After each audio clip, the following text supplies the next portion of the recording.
So WhatsApp guys, you guys watching and so ഞാനിവിടെ പറയാൻ പോകുന്നത് ജർമ്മനി വേഴ്സസ് ഐവറി കോസ്റ്റിൻ്റെ ജസ്റ്റ് ഒന്ന് എൻ്റെ ഒരു അഭിപ്രായം കാര്യങ്ങളാണ്.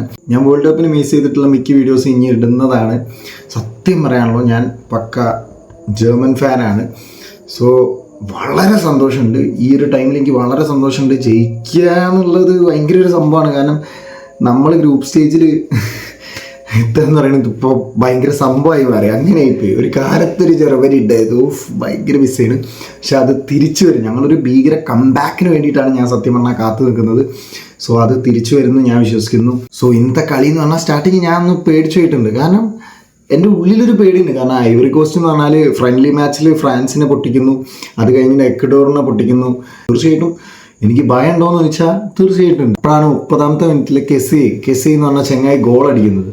ആളിയാ ഞാൻ ഭയങ്കര സീനായിപ്പോയി എന്ന് പറഞ്ഞാൽ എൻ്റെ പൊന്നെ ഞെട്ടിപ്പോയി. ഞാൻ തരുത്തുപോയി, ജസ്റ്റ് തരുത്തുപോയി. അത് അവിടെ ബ്ലോക്ക് ചെയ്യുന്നു, അത് കഴിഞ്ഞ് പിന്നെയും അടിക്കുന്നു. പിന്നെയാണെങ്കിൽ ജർമ്മനി എത്ര അടിക്കുക, കുറേ നോക്കുന്നുണ്ട്. ജർമ്മനി എത്ര നോക്കുന്നതെന്ന് പറയാം, അതൊന്നും പോസ്റ്റ് കയറുന്നില്ല. പോസ്റ്റ് കയറിയതാണെങ്കിലോ അത് ഫൗളും വിളിക്കുക. ഒരു ഗോളി ഹെഡ് ചെയ്തത് അത് ഫൗള്, മറ്റേത് അവൻ ആദ്യം ഫൗള് വെച്ചുകൊണ്ട് പിന്നെ അടിച്ചപ്പോൾ ഹാവേർട്സ് അടിച്ചിട്ട് ഗോളായില്ല, അതും ഫൗള്. അങ്ങനെ ഭയങ്കര സീനായിരുന്നു. ഞാനിങ്ങനെ ഫസ്റ്റ് ഹാഫൊക്കെ ഞാൻ ഇങ്ങനെ ബാഡ് അടിച്ചിരിക്കുകയായിരുന്നു. സത്യം പറയാനുള്ളൂ, എന്താ അത് അടിക്കാൻ പറ്റാത്ത അമ്മാതിരി മതിലുകൾ നിൽക്കുന്ന മാതിരി, എന്തോ ഒരു ടൈറ്റൻസ് ഒക്കെ നിൽക്കുന്ന മാതിരി. പറ്റുന്നില്ല, എങ്ങനെ നോക്കിയിട്ടും പറ്റുന്നില്ല. അതേപോലെ തന്നെ ജർമ്മനിയും അവർ തടയുന്നുണ്ട്. ഇടയ്ക്ക് മിസ് പാസ് വരുമ്പോൾ അവരുടെ അടുത്ത് നിന്ന് ഒരു കൗണ്ടറൊക്കെ വരുമ്പോൾ അവർ നല്ലോണം തിരിച്ചു ഓടുന്നുണ്ട്. ജർമ്മനി അതേപോലെ അവർക്ക് ഗോൾ അടിക്കാൻ സമ്മതിക്കാതെ നിൽക്കുന്നുണ്ട്. ഗോളിക്ക് പോലും പ്രോപ്പറായിട്ട് കയ്യിൽ വരുത്താൻ ആ ഒരു ഗതികേട് ഗോളിക്ക് സേവ് ചെയ്യേണ്ട ഒരു ഗതികേട് വന്നിട്ടില്ല. അത്രയും കിടനായിട്ട് കുറേ ബ്ലോക്കും കുറേ ഡിഫെൻഡിങ് അടിപൊളിയായിട്ട് ജർമ്മനി ചെയ്തിട്ടുണ്ട്.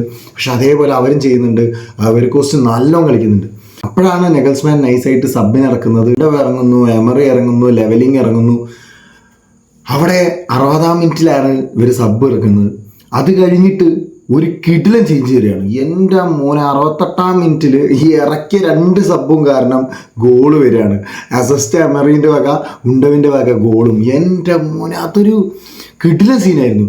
അത് കഴിഞ്ഞിട്ട് ഇതേ ഉണ്ടവന്നെ എംഎച്ചിൻ്റെ ഇതിൽ ലാസ്റ്റ് നിമിഷം, അവസാന നിമിഷം, അതൊരു ഭീകര സംഭവമാണ്. അവസാന നിമിഷം ഒരു കിടിലൻ ഗോൾ അടിക്കാനാണ്. അങ്ങനെ ഒരു ഭീകര കംബാക്കാണ് ജർമ്മനി അവിടെ ഉണ്ടാക്കിയത്. എൻ്റെ മോനെ ഒരു രക്ഷയില്ലായിരുന്നു. സത്യം പറഞ്ഞാൽ നെതർലാൻഡിൻ്റെ 5-1 എന്നുള്ള കളി കണ്ടിട്ടായിരുന്നു, നെതർലാൻഡും സ്വീഡനും 5-1 എന്നുള്ള കളി കണ്ടിട്ടായിരുന്നു ഞാൻ ഇതിലേക്ക് വരുന്നത്, ഈ കളി കാണാൻ വരുന്നത്. അപ്പം ഞാൻ ഒരു ഭീകര സ്കോറൊക്കെ ഞാൻ എക്സ്പെക്ട് ചെയ്തു. അത് 2 സൈഡിൽ നിന്ന് ഞാൻ എക്സ്പെക്ട് ചെയ്തു.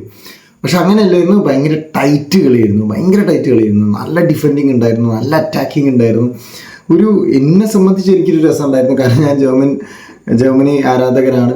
അപ്പോൾ എനിക്കൊരു ടെൻഷൻ ഉണ്ടായിരുന്നു, എനിക്കെല്ലാം ഉണ്ടായിരുന്നു. ഇപ്പോൾ ഗോൾ അടിക്കണ അടിക്കടാ അങ്ങനെ ഒരു തോന്നലൊക്കെ ഉണ്ടായിരുന്നു.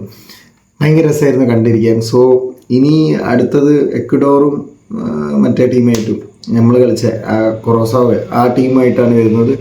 പിന്നെ അത് കഴിഞ്ഞിട്ട് തുനിസിയും പിന്നെ ആരെങ്കിലും അവരൊരു മാച്ച് ഉണ്ട്, ഞാൻ ഇവിടെ കൊടുക്കാം. ആ മാച്ചും കൂടി ഉണ്ട്. ആ 9:30 തോന്നുന്നു. പിന്നെ മറ്റേത് 5:30 ഞാൻ കാണാം. അപ്പോൾ ഞാൻ ഇനി എന്തായാലും ഡെയിലി വീഡിയോ ഇടുന്നതാണ്. നിങ്ങളെ കിട്ടലും സപ്പോർട്ട് ഉണ്ടാവുമെന്ന് ഞാൻ വിചാരിക്കുന്നു. അപ്പോൾ ബൈ.